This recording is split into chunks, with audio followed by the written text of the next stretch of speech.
Next game is the Broncos and the Dolphins. The Dolphins went absolutely insane, 70-20 over the Broncos. Wild stuff. Russell Wilson, he had a solid fantasy day. This is kind of what Russell Wilson's been doing this year. Not very good on the field, but as far as fantasy is concerned, he's quietly racking up yards. 23 of 38, 306 yards, a touchdown and a pick. Not terrible stuff from him. Javonte Williams, he's just kind of cementing himself as the number one back here.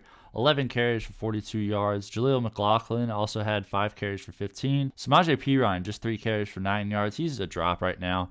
And Marvin Mims just had the 1 carry for 3 yards. Courtland Sutton looked great. 8 catches for 91 yards and a touchdown on 11 targets. He looks phenomenal. It's interesting because when I had Jeudy above Sutton, pretty far above Sutton in my rankings, a bunch of Broncos fans were telling me, hey, Courtland Sutton is the actual number one receiver here. They're slow playing Jeudy as he comes back from this injury, so I don't know if Sutton is for sure the number one here. Because Jeudy did have a really good finish to last season, him and Russell Wilson seem to have some really good chemistry once Nathaniel Hackett got fired. So I'm still expecting Jeudy to have a bigger role than this, but I mean, Sutton is putting up numbers. 8 catches, 91 yards, touchdown, 11 targets, phenomenal stuff. Jeudy had 5 catches for 81 yards on 7 targets. Marvin Mims, 3 catches for 73 yards. He's more of a deep ball guy. His role is going to be inconsistent. I know he's had 2 good games back-to-back, but I wouldn't call him an ad just yet. Javonte Williams had 2 catches for 23 yards. Samaje Perine had 2 for 15. Brandon Johnson had the 2 for 12, coming off that Hail Mary from last week. Nate Atkins had 1 catch for 11.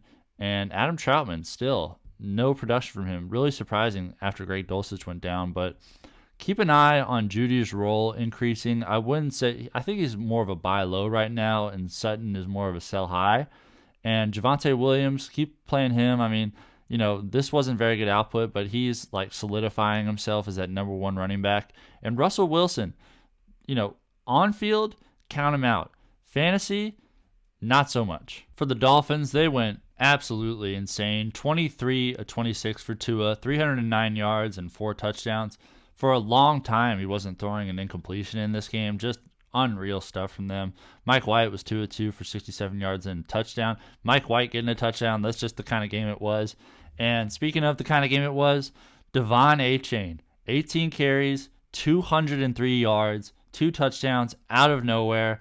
Raheem Mostert was dominating the touches in this backfield, and then here comes Achane looking tremendous, putting up 200 yards on the ground.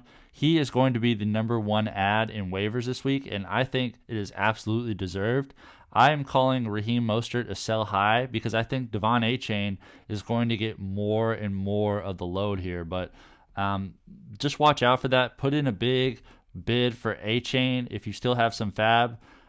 He's absolutely worth it. Raheem Mostert had 13 carries for 82 yards and 3 touchdowns. Just unreal stuff from the Miami Dolphins backfield.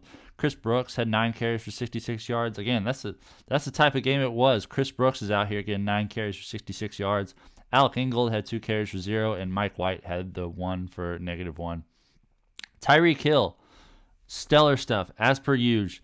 9 catches, 157 yards, a touchdown, 11 targets.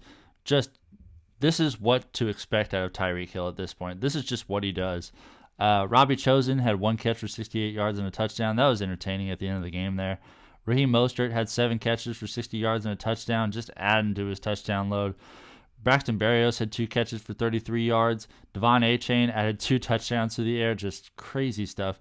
4 catches, 30 yards. Durham Smythe had a catch for 15. River Craycraft just had the catch for 13. So we were wondering what the production would look like with Jaylen Waddle out, but it looks like they just leaned heavier on their backfield because these guys are insane. Definitely add Achane wherever possible, and Tua is basically a must start at this point.